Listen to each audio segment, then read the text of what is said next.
And once again, I want to say greetings to each and every one of you, Aquaba, and welcome. Welcome to another round of the Conscious Rasta Report here on LIB Radio, LIB TV, on livinginablack.com. My name is Kitty Owadu, aka the Conscious Rasta. Weekday mornings, you and I get together live. We come at you from 9 a.m. Pacific time. That's 12 noon Eastern time, 5 p.m. GMT, and 8 p.m. East Africa time. We get together with you and we deal with culture, consciousness, historical perspectives. We deal with entertainment, economics, education, health, labor, law, politics, religion, family, conflict, future studies, all areas of human interactivity and development. Today's date is Wednesday, the 19th of February, 2025. In the Western calendar, this corresponds to the year 6265 in the Kemetic calendar, to which we have realigned our cultural clock. Welcome to the 7th millennium. You have found your family in a peaceful place on LIB Radio, LIB TV, and on livinginblack.com. Let's get into today's program. I got a lot of research on the table today. This is a topic for which I admit I am quite excited. We're going to visit one of our favorite subjects here on LIB Radio. Once again, we're going to be talking about agriculture, agri-economics, Pan-African agri-economics. We're reminded of the book I wrote in May 2020. The book called The Blackest Soil. Africa Can Feed the World. This is a scientific roadmap to agricultural preeminence for the 21st century. I was real serious when I wrote this book. This book has blazed trails around the world.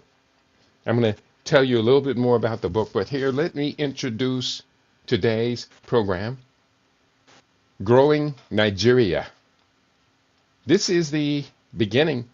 It looks like it's going to be another book I have to push into the schedule here. This one is a high priority. Today on LIB Radio, Nigeria is Africa's largest population and wealthiest nation. It is home to the world's wealthiest black families. This ECOWAS, Economic Community of West African States, powerhouse, has the potential to achieve superpower status in the 21st century. When we consider the agricultural potential of this superstate, there is great reason for us to be involved in this transformation as global investors with an intention to win. I'll repeat, there is great reason for us to be involved in this transformation as global investors with an intention to win.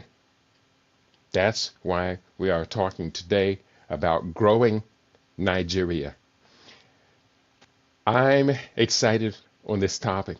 I got this note from one of my associates, colleagues and associates. We have our regular business forum, and I'll be talking to them, other members of the group, later this afternoon. He sent me this note. And Brother Miles, if you're out there listening, I'm talking about you. Got much, much respect for everything that you do. He said, just had a phone call with a Nigerian man who was about to negotiate a deal with the government to control 100,000 hectares of farmland, and a hectare is 2.74 acres. 100,000 hectares of farmland for cotton production. He has read Katie's book, The Blackest Soil, Africa Can Feed the World, and wants to discuss how our group can work with him on his projects going forward. Is it too soon to discuss Africa Futures policy on investing? It is never too soon to talk about policies on investing to assure that those investments do not go south, that those investments do not come up short.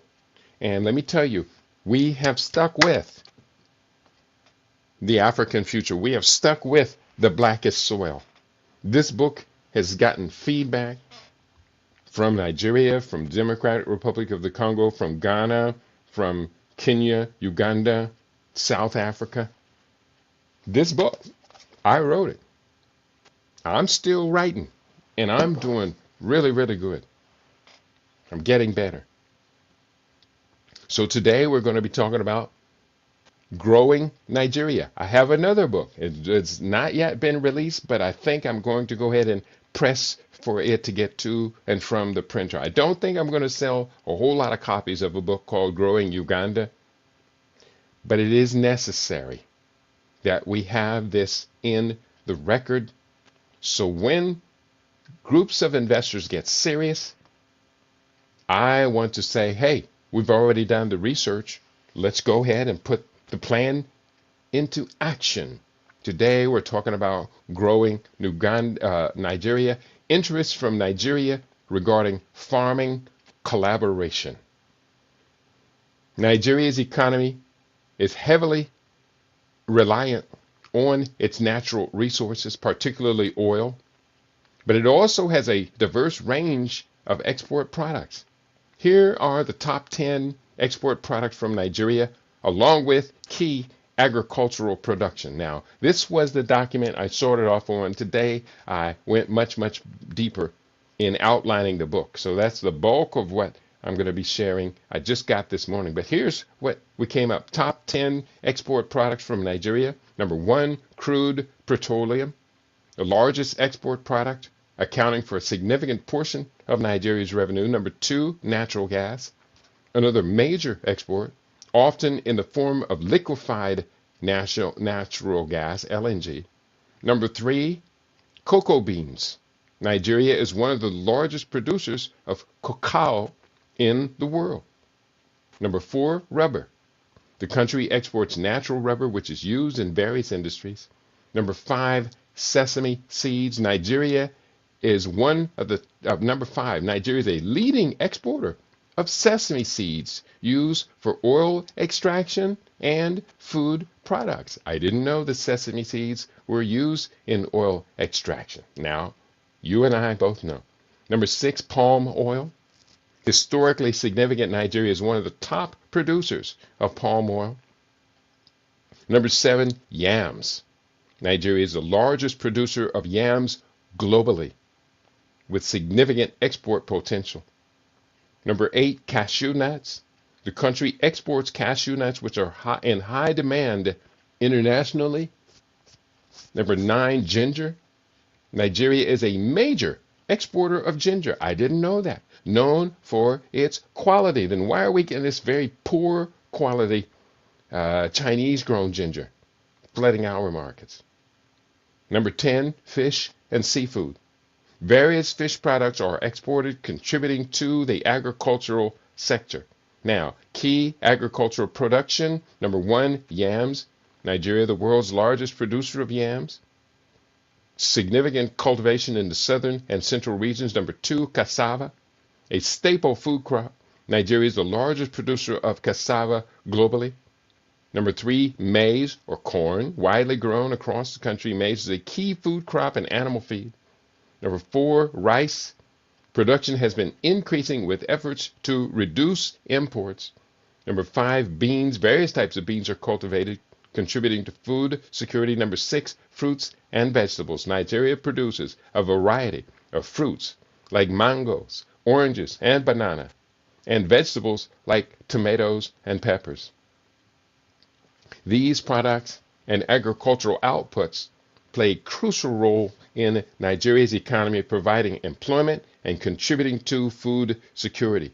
Now, I'm going to switch to the new information here shortly, but I'm just going back over this and reminding how important this information is. Nigeria consumes approximately 6.7 million metric tons of rice annually, along with an average of 24.8 kilograms per person per year. However, only 57% of this rice consumption is locally produced, leading to a deficit of about 3 million metric tons that is either imported or smuggled into the country illegally. Nigeria's agriculture at a glance. This from the Food and Agricultural Organization. Nigeria's rice production journey by Agro Nigeria from a newspaper report or magazine report, November 26, 2024. From Agro Nigeria, rice production journey. Let me just share this. Well, actually, I have all of these reports. These are just references for articles. Just a couple quick quick facts that I assembled. What is the dollar value of annual exports of organically grown cotton? What percentage of this export is from African nations, and which are the leading exporters?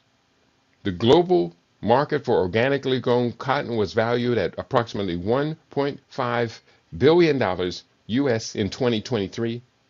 African nations contribute about 8% of the world's organic cotton exports. The leading African exporters are Benin, Burkina Faso, and Mali, collectively known as the C4 countries. And that was only 3. I think Nigeria might be number 4. Let me just go through and we'll get this. Ranking of export value of organically grown cotton. Now these numbers are a little slippery, but we'll just do the best we can with what we got. I'll tighten up all of these numbers as the book gets into place. So we have ranked number 1 is India, $500 million of organically grown cotton exports, or the value of their exports. Number 2, China, $450 million US dollars. Number 3, Turkey, $300 million. Number 4, United States, $250 million exports. Number 5, Uzbekistan, $200 million. Number 6, Benin at $150 million of organic cotton farming in Benin. And Brazil, $120 million. Pakistan, $100 million. Australia, $80 million. And number 10, Italy, exporting $70 million worth of organically grown cotton every year. These values are approximate and can vary based upon market conditions and production levels. So here is Africa's top 15 textile manufacturing national industries and their values. So now we're talking not about exporting raw organic cotton, but we're talking about value addition, adding value to that cotton by spinning it into thread and making that into textiles. Number 1, South Africa, textile industries, $2.5 billion. Number 2, Egypt at $2 billion. Number 3, Morocco, $1.8 billion. Number 4, Tunisia, $1.5 billion. Number 5, Kenya at $1 billion. Number 6, Ethiopia, $900 million. Mauritius, number 7, $800 million. Number 8, Tanzania at $700 million. Uganda at $600 million. And these numbers seem to be all just kind of relative and estimates. Number 10, Uganda. Number 11, number 10 and number 10, tied at number 10, Uganda and Nigeria at $500 million textile manufacturing industries, followed by Rwanda at $400 million, Senegal $300 million, Zimbabwe $250 million, Zambia $200 million, and Lesotho ranked 15 at $150 million. So the current annual value of Nigeria's textile manufacturing industry production is approximately $500 million US dollars. This figure represents the domestic production value, which is significantly lower than the value of imported textiles, which stands at around $6 billion USD annually. So Nigeria's indigenous textile producing is $500 million. With Nigerians importing textiles stands at $6 billion. So it has a 12-to-1 deficit in textiles. Nigeria is Africa's largest population.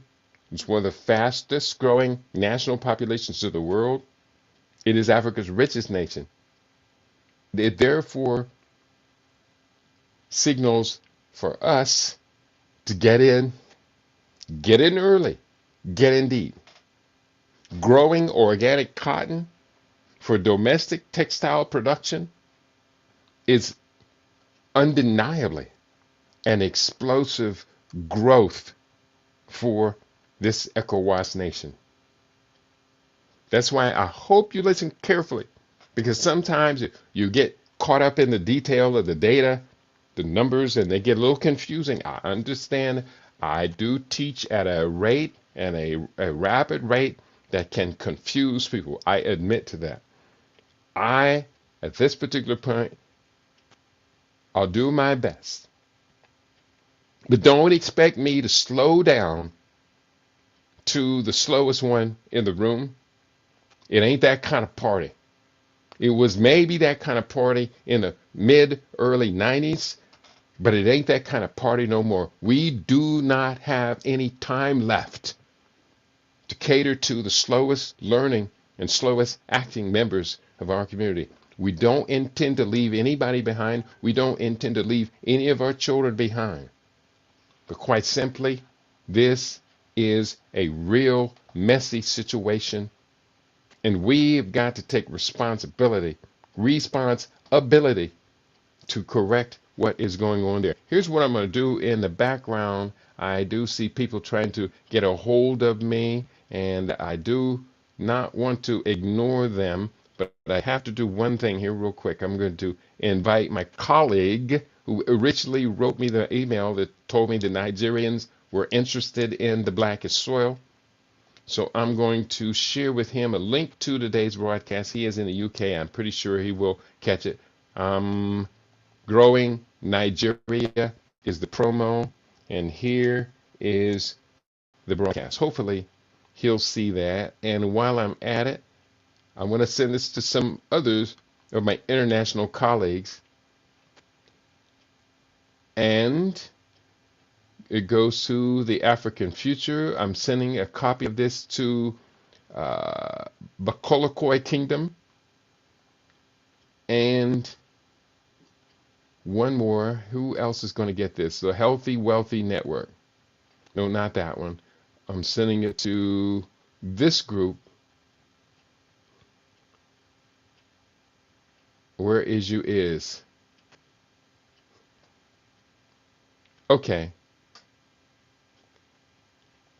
I sent it to a number of different of my Pan-African groups. I sent it to Uganda, sent it to UK, to South Africa, and I sent it also to Jamaica. We are a global family. Sister Shingai, I just put that in the WhatsApp to you as well, and you're already in this conversation. I appreciate love you for being on top of it. You certainly do understand the critical importance of today's conversation. Now, let me go into the larger bulk of research that I put together. She says, Hotep, Brother Katie, and global LIB family, Hotep to you, beloved sister. I hope you are in divine spirits today. So here we're going to go into, this is starting to be the outline for the book. Again, today on LIB Radio, Nigeria is Africa's largest population and wealthiest nation. It is home to the world's wealthiest black families. This ECOWAS powerhouse has the potential to achieve superpower status in the 20th century. When we consider the agricultural potential of this superstate, there is great reason for us to be involved in this transformation as global investors with an intention to win. So that is what this is all about. And here, let me just go and introduce this conversation with this quote from Dr. Akinwumi Adesina, the president of the African Development Bank, himself Nigerian born and former Nigerian Minister of Finance. He wrote, and I quote, "There are various business opportunities in the value chain of agriculture, including processing, marketing, logistics, transportation, and food retail." That reminds us of the food value chain I wrote about in this book, Futurenomics, positioning your enterprise to win in a new global economy. We call it the 10-point food value chain. Very important for us to understand that. So he says there are various business opportunities in the value chain of agriculture, including processing, marketing, logistics, transportation, and food retail. It also includes aggregation. It includes financing crops. It also includes seed banking. It includes initial processing, and it includes wholesale distribution. There's a 10-point value chain. I listed 9 of them. You figure out what is the 10th one or get the book and learn all of them. Dr. Akinwumi Adesina, this represents big business opportunities for Africa's youth. This represents big opportunities for Africa's youth. Nigeria is a young country. Africa is a young continent. Africa has the world's baby boom. At present, most people are unaware that 1 out of every 2.51 people on Earth, no, not 1 out of every, 25.1% of the world's population are Africans. Now, that's pretty significant. That's in the upcoming book, The African Future. And I think it's even higher than that. I'm pulling these numbers off my head. I got so many numbers in my head right now. I do pretty good. I'm planning on doing even better. So going forward, let me close this window here so it doesn't use up resources. So here we are. We are standing on the verge of getting it on. Oh, yeah, we are. Going forward, here's another quote from Dr. Akinwumi Adesina. He said, "We pass gold and see gold as dirt. And we look at agriculture like that, when in fact it is the biggest business in the world. So for me, I really want young people to be in agriculture as a business." Akinwumi Adesina. And I quote him in the beginning of this book, The Blackest Soil. I quote him at the beginning. I think he's at the beginning of the introductory chapter. No, it's going to be 2-3 chapters in. Here's what Dr. Akinwumi Adesina said, quote, "The next generation of billionaires from Africa will be farmers." Dr. Akinwumi Adesina, president of the African Development Bank.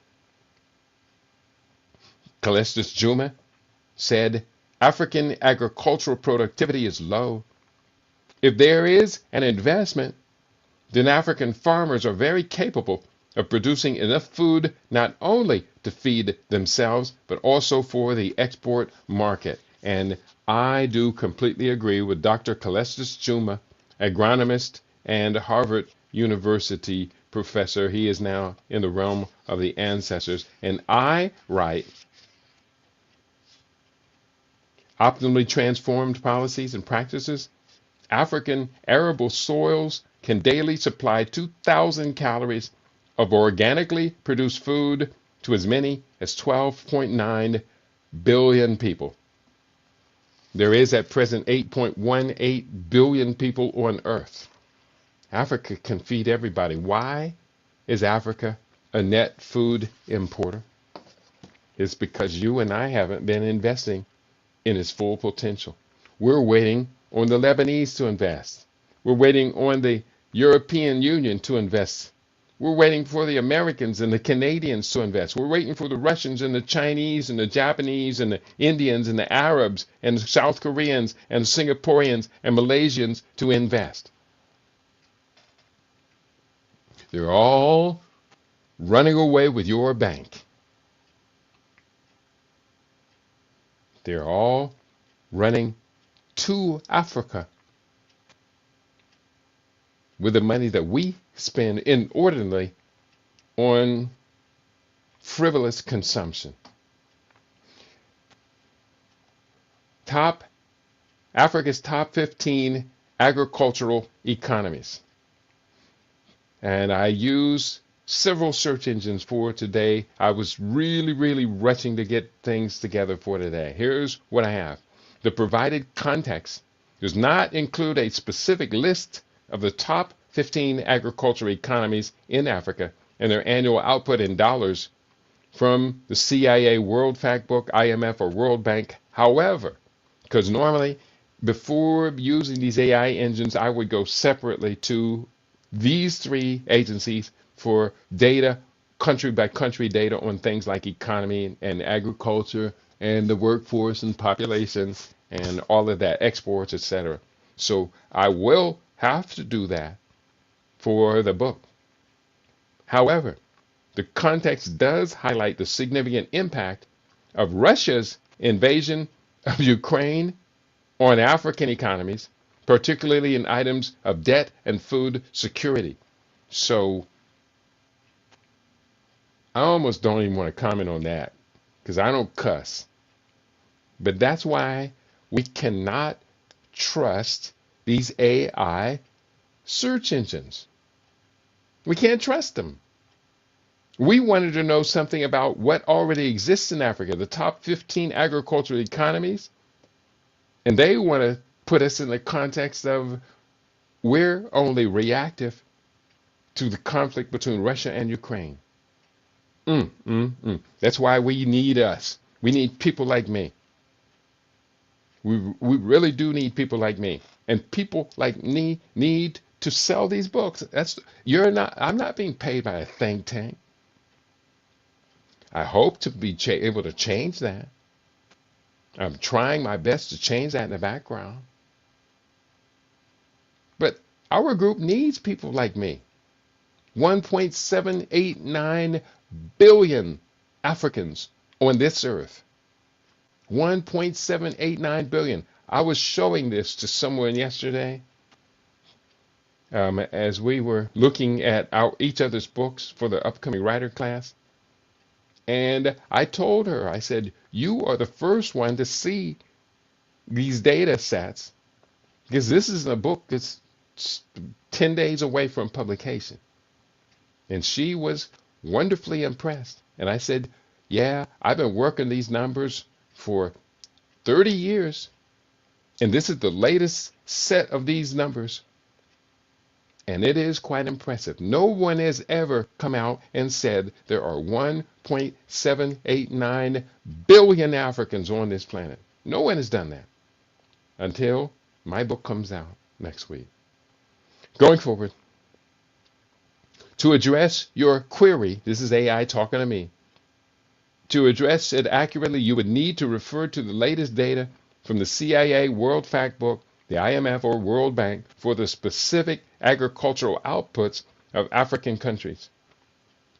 If you have access to these resources, you can find detailed information on the agricultural economies of African countries. For now, here is a summary of the key points from the available context. Point 1, economic impact.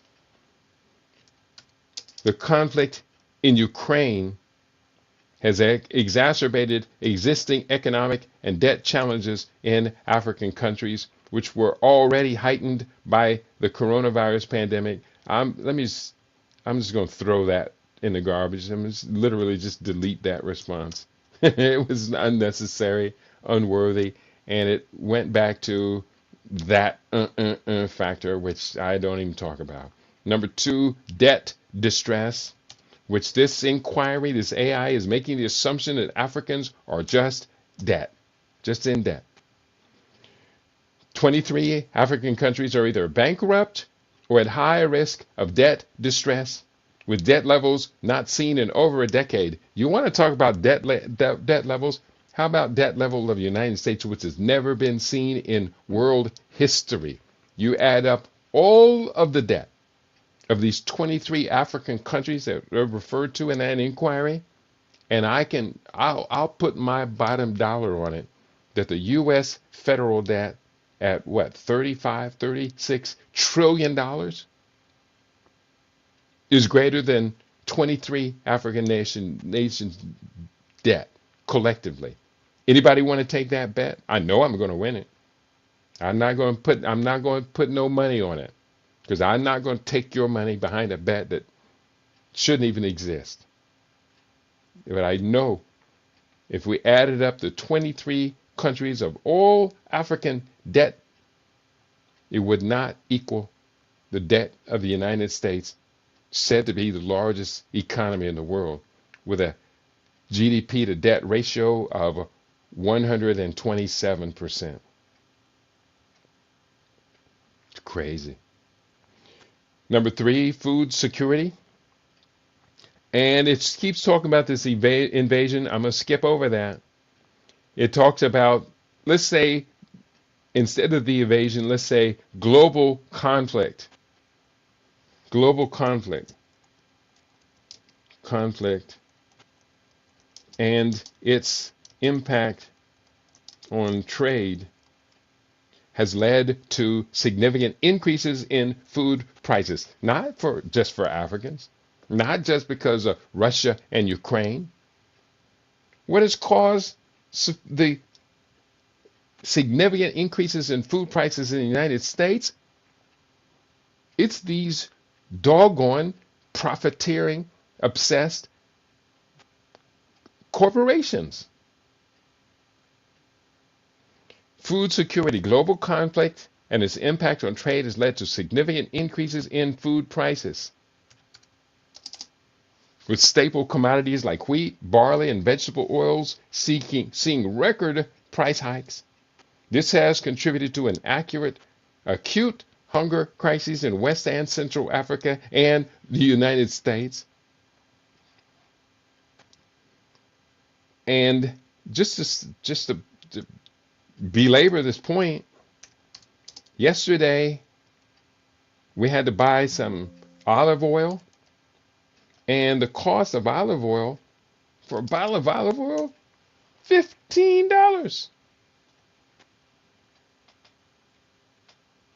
And we can't buy the cheap blended mixes of olive oils. That's not fit for human consumption. That's trash. And if olive oil is packaged in plastic, it's trash. Don't buy olive oil in plastic. It's trash.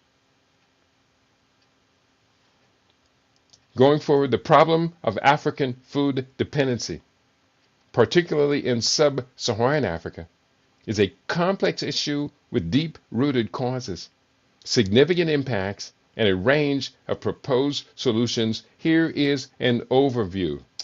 Causes of food dependency. Here is an overview. The overview. It talks about causes of dependency, historical and political factors, political instability, decades of civil wars and political instability have disrupted local food production systems, making countries more reliant on imports. Economic instability has further exacerbated this situation, making it difficult for local farmers to invest in agriculture. And that's true in the United States, especially with the current commander-in-chief. I'm trying to be polite, y'all. He's just throwing stuff all over the place. And it's really problematic. Economic instability further exacerbated, make it difficult for local farmers to invest in agriculture. Environmental factors, including droughts and climate change. Drastic environmental changes, such as long periods of drought, have severely impacted local agricultural yields, leading to increased dependency on food imports. That's what's happening in the United States. That's what's happening with California, the world's largest agricultural economy, suffering through a decade of droughts And then when the rains come, they're torrential. They're the, what do they call it? The oceanic rivers. And that's very disruptive. And now with a labor disruption, food prices are about to go up on fresh produce quite dramatically in across the United States. Trade policies. World Trade Organization agreements. The elimination of tariff protection at the frontiers due to WTO agreements has led to increased food imports, with African countries importing up to 40% of their food. Agricultural productivity.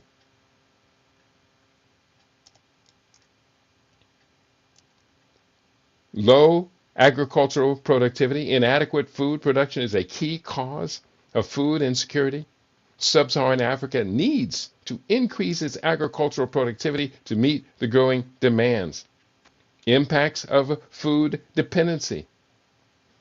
There is economic vulnerability, increased poverty, the economic burden, the cost of food imports, significant strain on national budgets, food insecurity. The reliance on food imports makes countries vulnerable to global food price fluctuations and supply chain disruptions, leading to increased food insecurity. That's what they're talking about with Ukraine and Russia. Nutritional deficiencies. Food insecurity is not just about insufficient food production, but also about the poor quality or nutritional value of the food, particularly affecting women and children.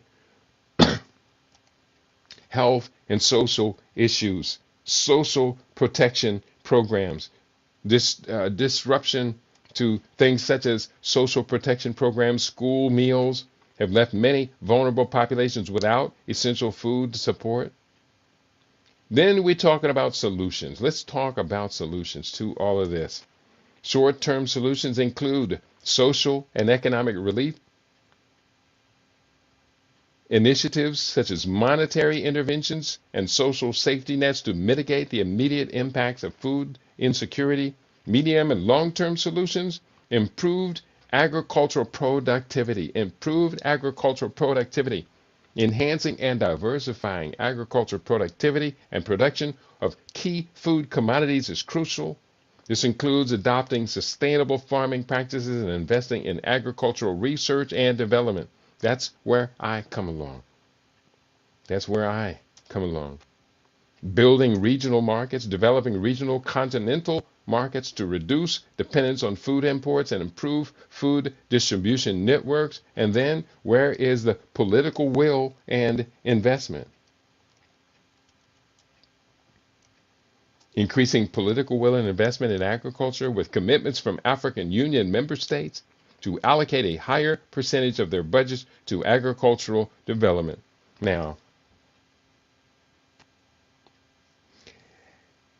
why am I and others so compelled to engage with Nigeria? That's a key question. I'm looking to see, is anybody talking to me? No one but you for Africa One. Sister Shingai said hello, said greetings. I do have an audience. They're just not talking to me today. And that's a little disappointing. At least hit the like button. I am broadcasting on YouTube today. I do see I have viewers on YouTube, but not very many. We used to have big audiences on YouTube till YouTube canceled my main page and demonetized it. And I'm not really that interested in YouTube. In fact, I should have just launched Odyssey today live. I've been uploading to Odyssey for the last couple of days. I'm going to see if I can build up an audience there. We are on Rumble, on YouNow. Let me just say greetings. Who's on YouNow right now? I don't see anybody talking to me. Talk to me. We are, of course, on Facebook Live video. And the TuneIn app. So we do the best we can. Bear with me. A little piece of dust in my eye or an eyelash. Going forward, I'm going to keep on plowing through this data because I am compelled to engage with Nigeria. Why? Investors are drawn to Nigeria for several compelling reasons. Point one, large market. Nigeria has a population of over 200 million people, making it the largest market in Africa. This offers a vast consumer base for various products and services. Number two, point two, natural resources. Nigeria is rich in natural resources, including oil, gas, coal, tin, iron ore, limestone, agricultural products like palm oil, cocoa, and ground nuts, as well as tree nuts. Economic growth. Nigeria's economy is one of the largest in Africa, with a GDP of around 432 billion US dollars. The country has diverse sectors such as oil and gas, agriculture, telecommunications, and fintech, financial technologies. Nigeria also is home to a large bed of innovation hubs, so we can expect a lot of that investment to go into tech and production, industrial innovation. Look at the recent opening of the oil refinery from Aliko Dangote. I believe Nigeria's oil refinery is bigger than all oil refineries in the European Union. I think, not all of them put together, but bigger than any of them. I think that's just off the top of my head. Government incentives. The Nigerian government offers various incentives to attract foreign investors, such as tax relief, 100% ownership of companies except in the oil and gas sector, and repatriation of profits.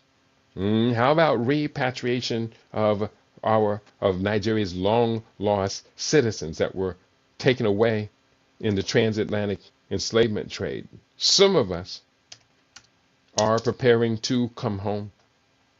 Tech boom. Nigeria's tech industry is rapidly growing, with companies like Flutterware and Paystack gaining international recognition. Yeah, we got PayPal here, they got Paystack there. Strategic location in West Africa provides access to regional markets and trade routes. These factors make Nigeria an attractive destination for foreign investment.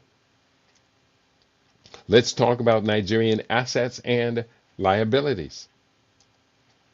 Sure. Here is a summary of economic assets and liabilities. Again, I'm talking with and reading from AI here. Economic assets include natural resources. Nigeria is rich in natural resources such as oil, gas, coal, tin, iron ore, limestone, and agricultural products like palm oil, cocoa, and ground nuts. That is a repeat of what was said earlier. I may have sent the same inquiry in twice with give me more details. Point two, foreign reserves. Nigeria holds significant foreign reserves, including gold and convertible currencies. Nigeria does have Africa's largest sovereign wealth fund. Last time I checked, I believe it was $3 billion. So sovereign wealth fund development is right on point. It is okay. Even Donald Trump has proposed the United States launch a sovereign wealth fund. The problem is, how are you going to launch a sovereign wealth fund, which is usually, for most countries like Norway, launched from surplus money, when your country is $35 trillion in debt? How are you going to launch a sovereign wealth fund? If he does succeed with launching a sovereign wealth fund, it's not for the American people. It's not for the American federal government. It will be for the benefit of the billionaires that this sovereign wealth fund will be pouring money into, the same way that Obama poured money into the banksters to solve their created house financing crisis. Those banksters took those billions of dollars to the bank, got no interest loans from the Federal Reserve, And we all got screwed. Working class and middle class is still not recovered from that. The banksters recovered within a year or so. And their CEOs got their multi-million-dollar bonuses from Obama administration. Yeah, that's true. Government securities. Investments in federal government securities and other securities. These are assets for Nigeria. Number 4, loans and advances. What am I looking for? Yeah, assets and liabilities. Loans and advances provided by financial institutions. I don't necessarily consider those to be assets. Those are liabilities. Maybe that's why they're listed. These are economic assets. Number 5, fixed assets, infrastructure and other fixed assets. Number 6, tech industry. Rapidly growing tech sector with companies like Flutterware and Paystack. The economic liabilities from Nigeria. Number 1, external debt. Nigeria has external debt obligations to various countries and international organizations. All major countries have external debt. Very few countries in the world don't run in major industries and major sectors from cash reserves. Botswana is one of very few countries in Africa, as well as around the world, with no debt, no national debt. Currency in circulation. The amount of currency in circulation which can impact inflation and monetary policy is a liability for Nigeria. Deposits from governments, banks, and other entities. These will be considered liabilities by the federal government. Other liabilities, including those from the banking sector and financial obligations. These assets and liabilities play a crucial role in shaping Nigeria's economic landscape. So let's put this challenge of growing Nigeria into a global context. It talks about certain areas, textiles, and the organic, sustainable future. Organically grown and produced textiles. Oh, these are 2 different categories. These organically grown and produced textiles play a vital role in the global organic and sustainable future, offering significant environmental, economic, and social benefits. Africa, with its diverse climates and rich agricultural traditions, is well positioned to be a leader, become a leader in sustainable textile production. That's a very important point. Environmentally, African textiles often utilize organic cotton and natural dyes, reducing the use of harmful chemicals and synthetic materials. Countries like Burkina Faso, Mali, and Uganda have a long history of cultivating organic cotton, which helps preserve soil health, conserve water, and promote biodiversity.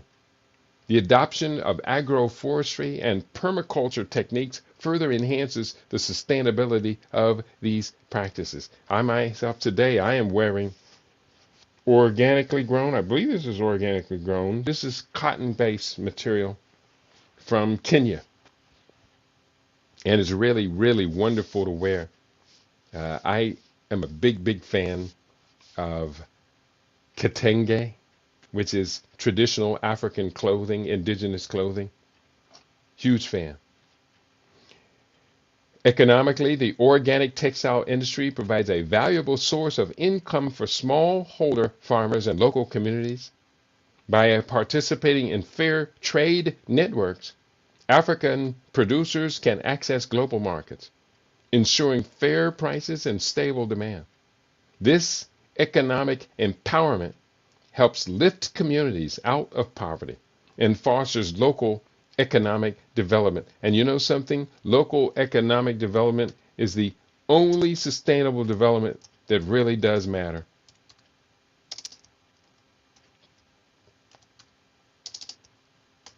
And that's appreciable around the world, including here in the United States. Empowering farmers is a good thing wherever we are. Socially, the production of organic textiles supports traditional craftsmanship and cultural heritage. Many African communities have generations of knowledge in textile arts, from weaving to dyeing, which are passed down and preserved through sustainable practices. This not only enriches cultural pride, but also creates meaningful employment opportunities. As global consumers increasingly prioritize sustainability, African textiles offer a compelling narrative of environmental stewardship, economic resilience, and social responsibility. By integrating these textiles into the global market, we can support a more equitable and sustainable future for all, as we also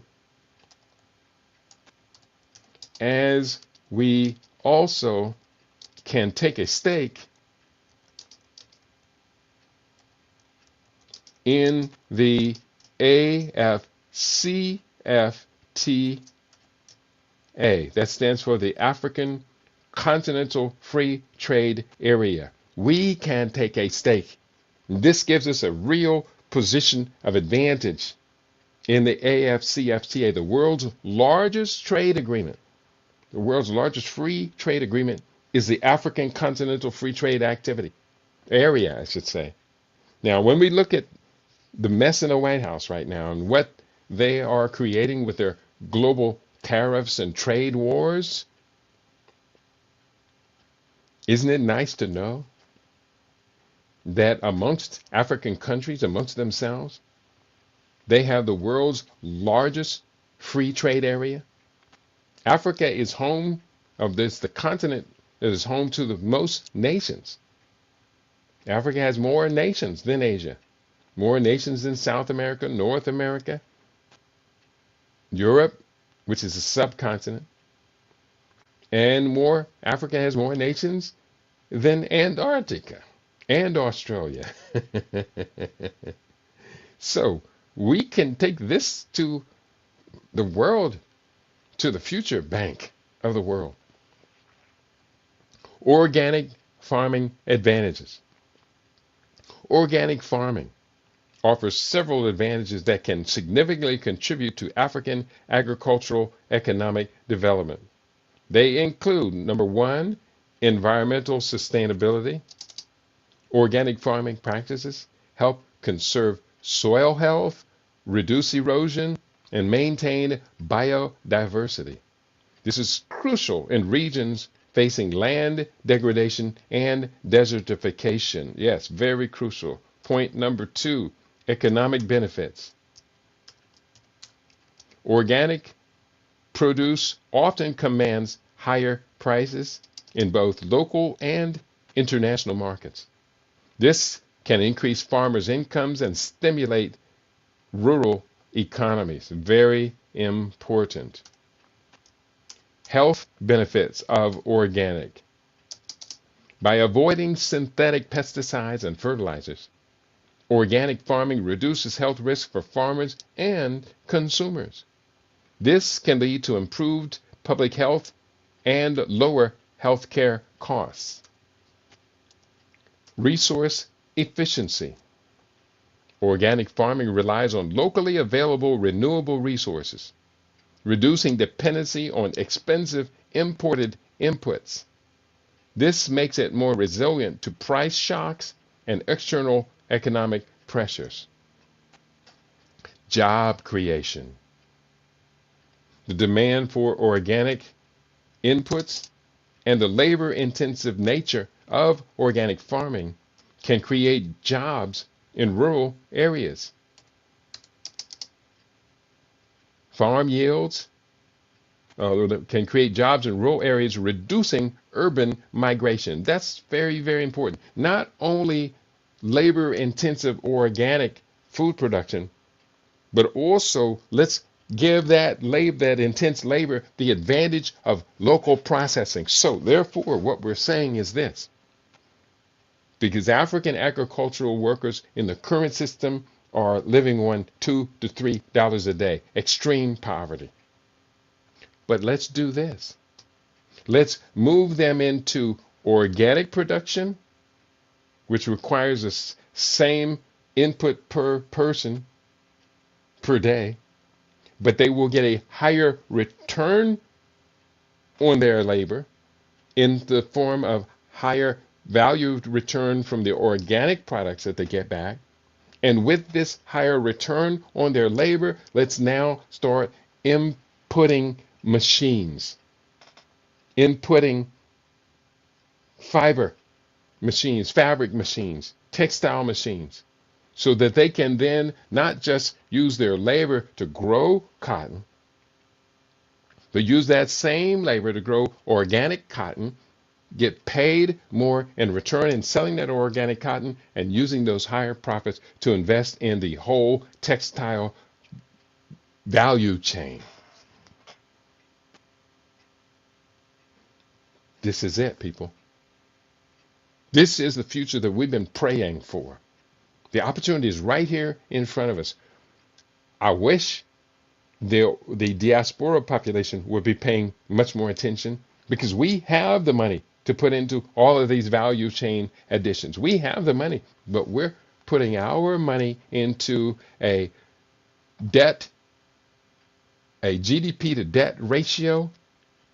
For every $9 African Americans consume, African American owned businesses produce $1 of goods and services. We produce $1 of goods and services while consuming $9 as a group. Yeah. That's totally unsustainable. That's not only unsustainable, that is maybe your greatest source of debilitating drain from which you will never recover. I said from which you will never recover. Read the book, Fade to Black, The Passing of a Great Race. The date is there for you to examine. You tell me if the date is right or wrong. I'm not talking about Africa. I'm talking about Africans across the diaspora, Africans in United States, United Kingdom, Canada, European Union, many parts of CARICOM, Caribbean Basin, and certain parts of Latin America as well. Unsustainable.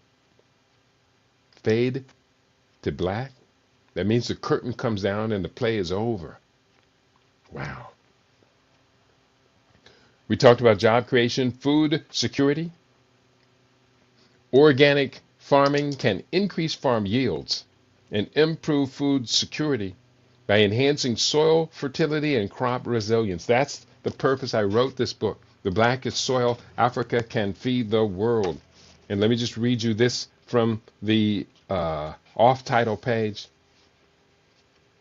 One of the most effective means of assuring soil nutrition and maximizing plant species natural protection against pest threats is by fully activating the spectrum of healthy microorganisms that inhabit the soil topography. Organic farming techniques provide the best means of counteracting long-term soil degradation caused by chemical fertilizers and pesticide usage.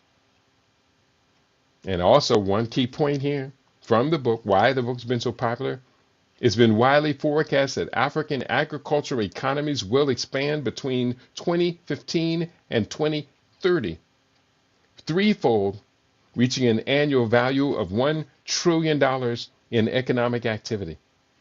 This transformation signals the impending appearance of some $600 billion increased yearly economic activity over the $337 billion in agricultural output reported for 2015. Now we are 10 years into that $600 billion expansion. How much of that new $600 billion a year did your plan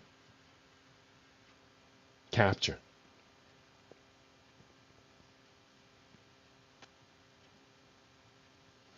How much? Did it capture any? Did you even have a plan? Now, I'll be honest with you. I'll be real honest. We put together, well, a group of us put together what we thought was a wonderful plan, but the plan wasn't good enough. We got to go back to the drawing board, which is why I was so excited to get that message yesterday from one of the members of our group. It's not that we didn't try. It's just that our plan was handicapped because of lack of capital fluidity. We needed capital fluidity at critical points, and we didn't get it. We're not done yet. The plan is still in force. I know, brother, work it out. You became a part of this plan. We're not done yet. We got a long way to go, though. Market opportunities. The global demand for organic products is growing, providing African farmers with new market opportunities. These advantages make organic farming a promising approach for sustainable agricultural development in Africa. Now, we got a little bit more of this research for today. I'm a little disappointed that the response to today's broadcast is so small.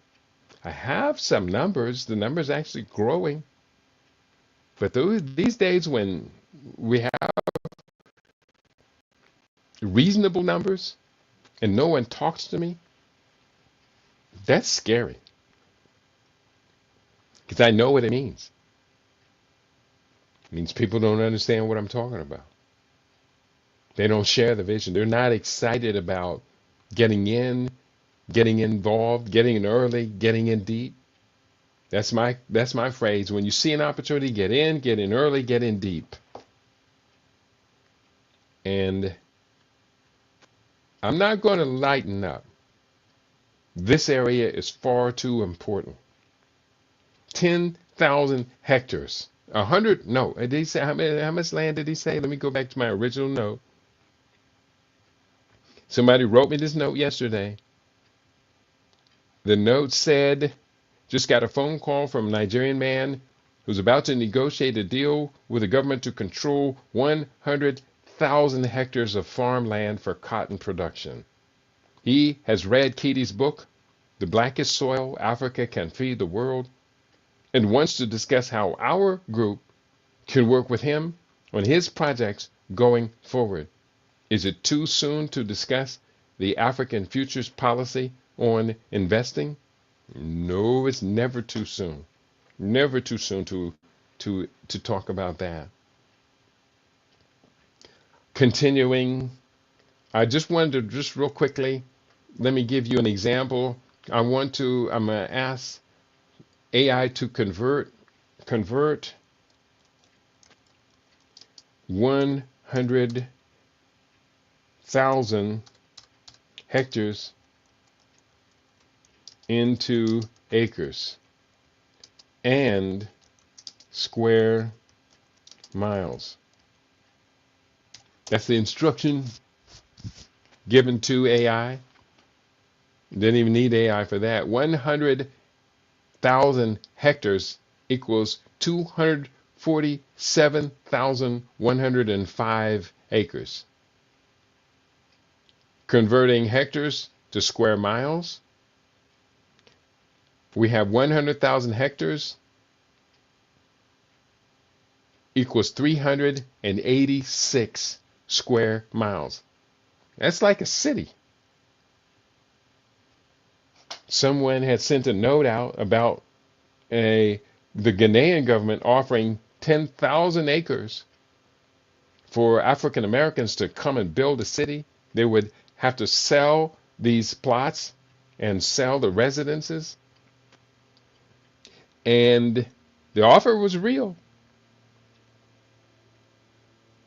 And from my understanding, the sales of these plots, investing in this city, it was not going so well. So the city is still essentially just CAD drawings, computer-aided design drawings. Beautiful, beautiful looking residences, beautiful looking city, small city, in fairly close proximity to Accra, the capital of Ghana. But it wasn't moving like they anticipated and had prepared for it to move. Here we have, with this proposed concept of Nigeria, 10 times that amount, 386.10216 square miles. That's pretty impressive. 100,000 hectares equals 386 square miles. That's pretty impressive. Let me just put that in my notes.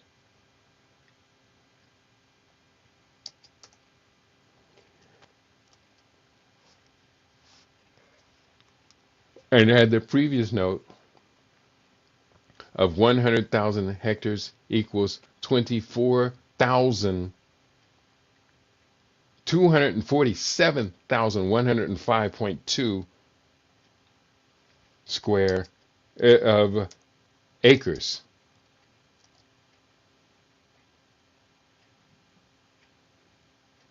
That's not the one I wanted. I wanted to copy this. Equals 247,000 acres. Wow, that sounds pretty neat. Hey, listen, I'm a little exhausted right now. I do see my audience on YouTube is growing.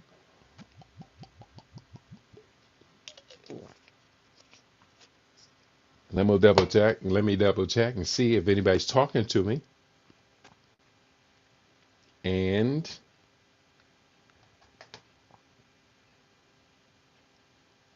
let me just put up that note for those of you who understand opportunity when you hear it. Some people don't. Some people just say, hey, heck with all of that. I just want me a gold watch, a new car, some comfortable shoes, and a warm place to go to sleep. Earl Butts. Earl Butts. If you don't recognize that reference, it's a joke. Earl Butts, Secretary of Agriculture under Richard Nixon, made a joke about black men. He said, and I can't say this all. He said, a black man in America only wants three things: tight, Jamaicans would say pum pum, loose shoes, tight pum pum, and a warm place to pee. That's how much contempt for us the U.S. government has always had.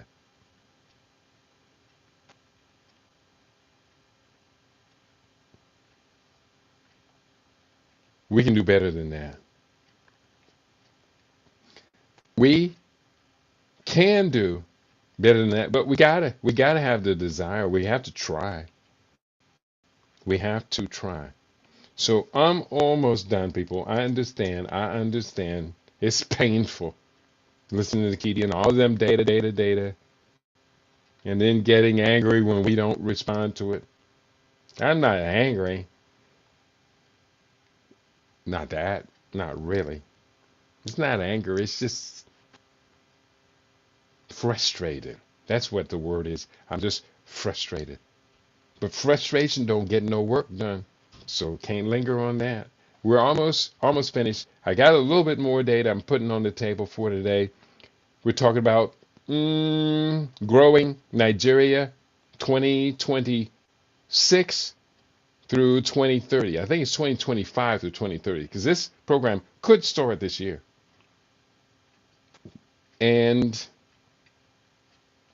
promising areas of agricultural development include textiles, organics, renewable materials, hemp products, bamboo.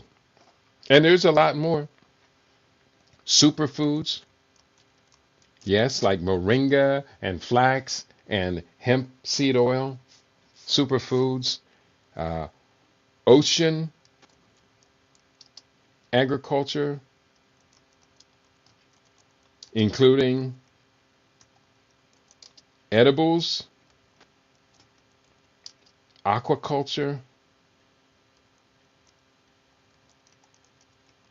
and renewable algae for renewable energy generation. Yes, Nigeria is a major supplier of hydrocarbon fuels, but why not also become a major supplier of algae-based energy generation? Why not? Why not us? Why not us?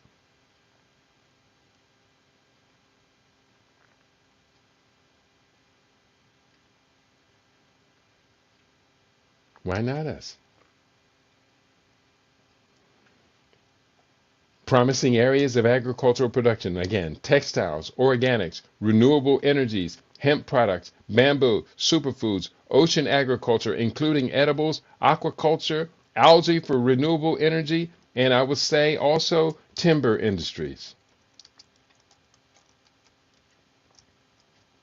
And I'm going to put on here the long proposed and much needed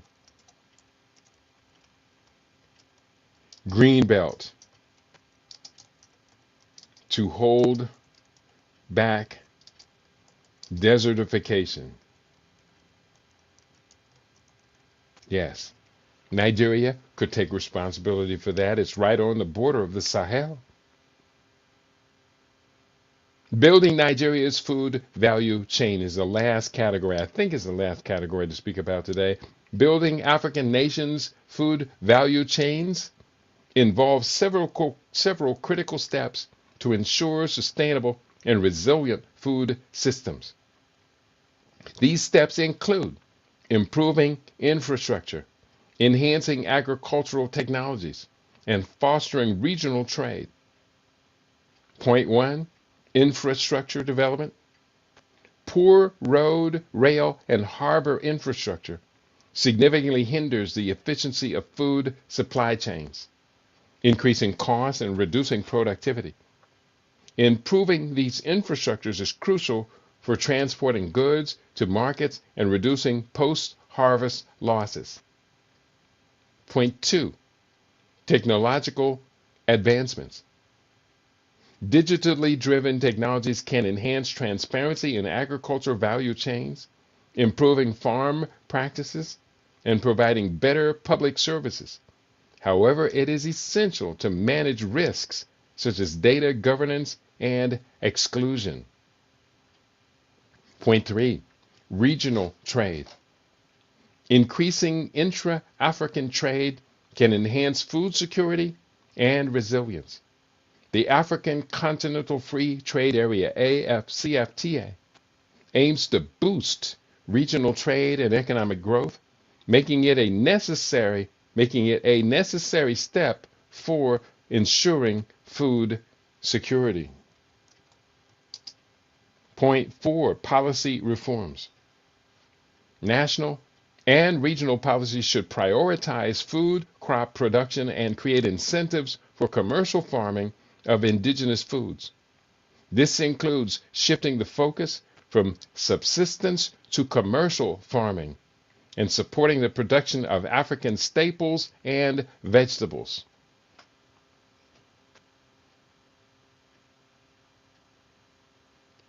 Here, one second.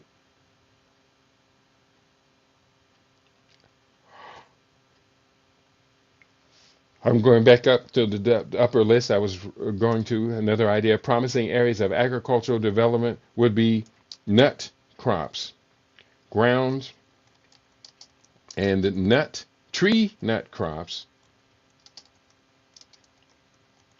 and their finished products. Yes, very, very important. Continuing, we're talking about research and development. Point five, investing in research and development for African staples and vegetables can increase yields and improve production. Extension services are also necessary to support farmers in adopting better farming practices, and the research work of G.W. Carver fits this mission perfectly. we would be so welcomed if we Africans from the United States or other parts of the diaspora were to come home with the strategies of Dr. George Washington Carver at Tuskegee University as our return, what we return with. Dr. Carver created, I think, some 41 bulletins. I have all but one of them. Dr. Carver's bulletins. Why not bring them home? His bulletins on the yam, when we talk about the largest producer of yams in the world is Nigeria. Yam and sweet potato are cousins. They're not the same crop, they're cousins. But what we could do with the yam and cassava and sweet potatoes grown in Africa. What we could do, revolutionize world's food supply system. Never again will a dispute between two large wheat producers, grain producers, Russia and Ukraine, disrupt the world food supply. Not when we have our coconut flour, sweet potato flour, yam flour. When we have ours in place. Come on, people. We can do this. We do amazing things. We got to do something. We have to do something. We have to do something. I'm excited, as you can tell. Point 6, access to finance. Access to finance is crucial for undertaking the necessary investment in food value chains. This includes funding for infrastructure, technology, and agricultural inputs. At the beginning of agriculture year, farm loans are absolutely critically necessary. And the aggregation of those crops then becomes the first stage of creating a sustainability loop. That's right. Point 7, capacity building. Training African scientists and researchers is vital for developing local capacity in genetic development and other agricultural innovations. This helps in creating resilient food systems that can withstand environmental and economic shocks. In fact, that brings to mind two other additions to this idea that I was writing about a little bit earlier of African opportunities for agricultural development, including textiles, organics, renewable materials, hemp products, bamboo, superfoods, I would say dehydrated fruits, and juices, and bottled juices, fruit and veggie juices. Opportunities, ocean agriculture, including edibles, aquaculture, algae for renewable energy generation, timber industries, the long proposed and much needed green belt to hold back desertification, ground and tree nut crops, and their finished products. And capacity building, training African scientists and researchers to carry all this out. By implementing these steps, African nations can strengthen their food value chains, improve food security, and contribute to the continent's economic growth and development, and contribute to the continent's sovereign and sustainable. Got to add those two words, people. Sovereign and sustainable economic growth and development. That's what I'm talking about. So this is what's shaping up. It's going to be a book. I was writing the outline for the book today. Other chapters would include, what would Dr. George Washington Carver do? Well, whatever Dr. George Washington Carver would do, you should expect me to do. I won't do it alone.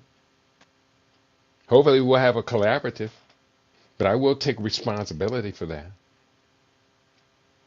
Chapter titled The Future for Food in Africa. And I say the future for food in Africa looks real bright, but it could go really badly, especially when we're now talking about the impact of global warming. Preserving Nigeria's legacy plant stocks. Who's going to be banking Nigeria's indigenous plant seeds and stocks? Who's going to be collecting Nigeria's immense traditional medicine seeds for production? Put these into production. In fact, that's got to be part of the plan. Let me go back and write that up. Traditional African medicine, herbs. Put that in promising areas of agricultural development. Traditional African medicine. I'll put that at the top of the list.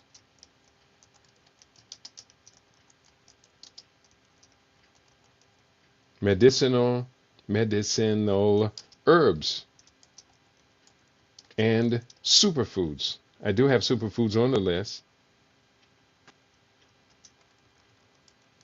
but I'm going to move it to this part of this same list. Going forward, chapter titles for the book: Preserving Nigeria's Legacy Plant Stock Seed Banking, Advancing Food Health Status for Nigerians and across ECOWAS, then putting together a bibliography and an index for the book. This is a book outline. Makes it easier to go ahead and write the book. I start with an outline. Then I began today's program with 2 quotes from Dr. Akinwumi Adesina, and I'm going to return to that right now. From 15 Akinwumi Adesina quotes and sayings. He was born February 6, 1960. That's the same birthday as Bob Marley. And I had a friend. Oh, she came over for our first, was it first Saturday or she came over before? Yeah, there's a friend who is born on that same day. She came over for her birthday, and actually we had a wonderful meal for her. She was surprised, but hey, when people come to visit, we like to treat them good. So Dr. Akinwumi Adesina, a couple of quotes I will share. Like the hidden potential of rough diamonds, we must work fully to unlock Africa's potential.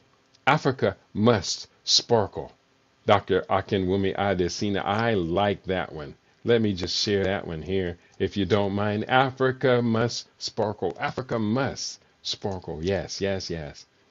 Further quotes. Where he is. We are determined that the future Bill Gates and Steve Jobs will not only come out of Silicon Valley, but out of Africa. Akinwumi Adesina. He wrote, and in the case of Nigeria, I will live a Nigerian, die a Nigerian, and during the resurrection opt to come out as a Nigerian, as well as with the green, white, green flag in my hand. Akinwumi Adesina, national pride. I'm feeling you, brother. I'm definitely feeling you on that.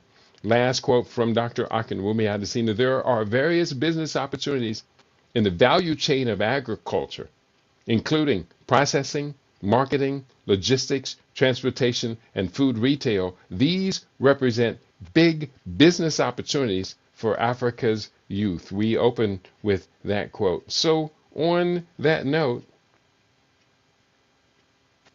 I'm going to go ahead and wrap it up for today. I have much more of this to share with you all, and will do so.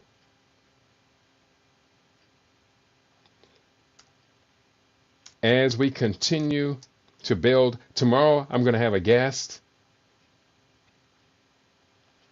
and I can't remember what the topic's going to be. He and I are going to talk here a little bit, but he's going to be a good guest coming with us out of Chicago, and he is a chief So I know we will be talking about Pan-African affairs. I want to thank you all for tuning in today. You make me proud to be the conscious Rasta, the brother from the future. I am Ka. You make me proud when you participate, when you read the books, and I get compliments like I just got from my brother who wrote me that said, hey, this got a call from this Nigerian man negotiating a deal for 100,000 hectares of land. He reading your book, The Blackest Soil. Africa can feed the world. That is undeniably a source of immense pride for your brother. But we got a lot of work to do. We got to catch up with our own potential. You've been tuned into your favorite. We aim to be your favorite. We are LIB Radio, LIBTV, and livinginblack.com. Bunch of new books out.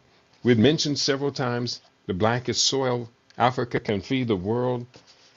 I also referred to an older book, 2018, Futurenomics, positioning your enterprise to win in the new global economy. But the four latest books I have out, one from 2023, Forged by Fire, Post-COVID African Healthcare and Sovereign Development. Very important book. Then the three that came out since December, my two books for 2024, and then one so far for 2025. The first, Living Superfood Solutions, 22 chronic diseases prevented and or resolved through food and nutrition. So that one is not showing up on there it is. There's Living Superfood Solutions, dietary strategies to prevent and reverse common chronic diseases. So all your metabolic diseases, your diabetes and your hypertension, we got them. We got you. You got to want it, but we got you. This other book is very important, especially when you watch what the chaos going on now in the U.S. government.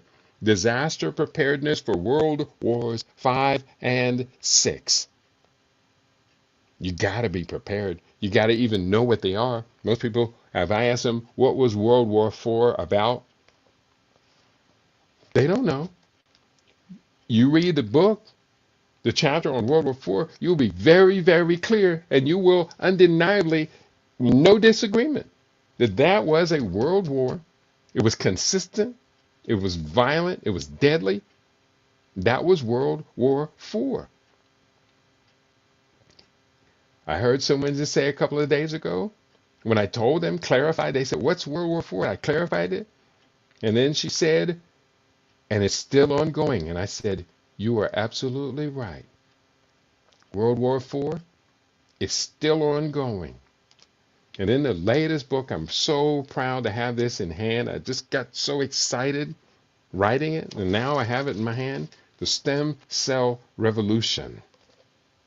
A holistic approach to stem cell activation and regenerative therapy.